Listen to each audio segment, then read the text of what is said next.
हे हे प्रभु, हे प्रभु, हे हरि राम कृष्ण जगन्नाथ प्रेमानंद, ये क्या हुआ?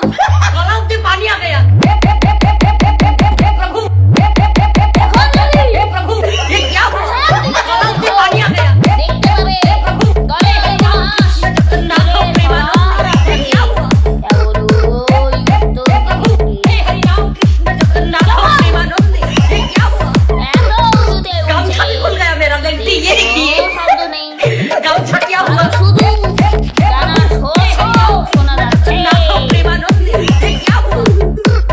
हे प्रभु, हे हरि राम এখন সীতা শেষে जगन्नाथ प्रेमानंद, বাম ये দিকে क्या দেশে हुआ? ফিরে যাচ্ছে ওদের বেশি বনবাস হয় না আবার বেশি সীতা হয় না गलाव से पानी आ गया। কেউ কেউ হিমালয়ের উত্তর দিক থেকে বরফের পাহাড় বেরিয়ে আসে দরজাটা লাগায়া हम लोग चेक करने आए थे। पानी में ठाकुर दादा भी डूब रहा है। हमारा ठाकुर रूम देखिए, सिंहासन टूट रहा है, क्या बड़ा सिंहासन हमारा, सिंहासन डीजे धर्मराज।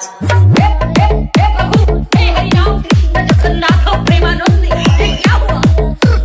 हे प्रभु, हे हरि राम कृष्ण जगन्नाथ प्रेमानंद, ये क्या हुआ? मेरा घर में इतना पानी है, बाहर तो पानी भर देखिए, पूरा वॉल डूब गया है हमारा। ये देखिए गेट भी डूब गया है हमारा, बहुत ही खराब पोजीशन है हमारा, गला में पानी है। फंसे हुए हैं हम लोग। हे प्रभु, हे हरि राम कृष्ण जगन्नाथ प्रेमानंद, ये क्या हुआ? বাস নেই নিরাপদে শীত কাটিয়ে কাটে हे राम कृष्ण जगन्नाथ प्रेमानंद, ये क्या हुआ? हे प्रभु, क्या हुआ? हे प्रभु, क्या हुआ? गलाव से पानी आ गया। পৃথিবীর দক্ষিণে রাতখানায় আমাদের পিঠের সময় গরম আবার আমাদের গরমের সময় শীত। লাদাখের একটা বড় এলাকা নির্জন জায়গাতে আমাদের জওয়ানদের একটি ঘাঁটি ছিল।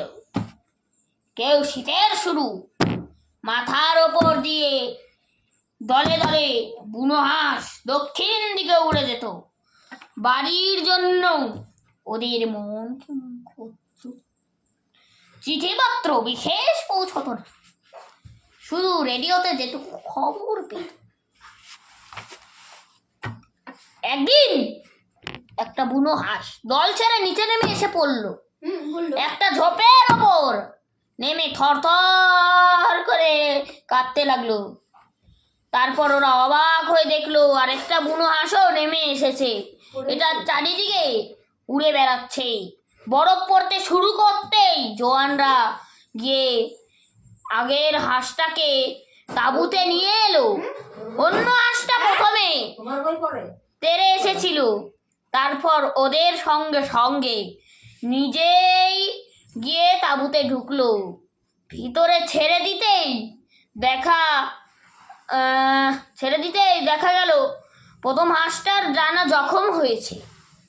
তার জখম মানে হচ্ছে কেটে গেছে, তাই বেচারি উড়তে পারছিল না বাবা। জওয়ানদের মুরগি রাখার খালি জায়গা ছিল, সেখানে বুনো হাঁসরা রইল। টিনের মাছ, তরকারি, ভুট্টা, ভাত, ফলের কুচি এইসব খেত। ওদের দেখাশোনা করা জওয়ানদের একটা আনন্দেরই কাজ হয়ে দাঁড়ালো। পরের হাঁসটা ইচ্ছা করলেই উড়ে চলে যেতে পারত, কিন্তু সঙ্গীকে ছেড়ে গেল না।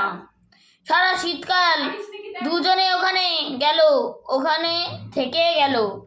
আস্তে আস্তে হাঁসের ডানা সারলো। তখন সে একটু করে উড়তে চেষ্টা করলো। তাঁবুর ছাদ অবধি উঠে আবার ধূপ করে পড়ে যেতে। এমনি করে সারা শীত কেটে গেল। নিচের পাহাড়ের বরফ গলতে শুরু করলো। আবার সবুজ ঝোপঝাপ দেখা গেল। ন্যাড়া গাছে পাতার আর ফুলের কুড়ি ধরল। তারপর পাখিরা আবার আস্তে আস্তে আরম্ভ করলো। এবার দক্ষিণ থেকে উত্তরে দেশে ফিরে ওরা বাসা বাঁধবে, বাচ্চা তুলবে।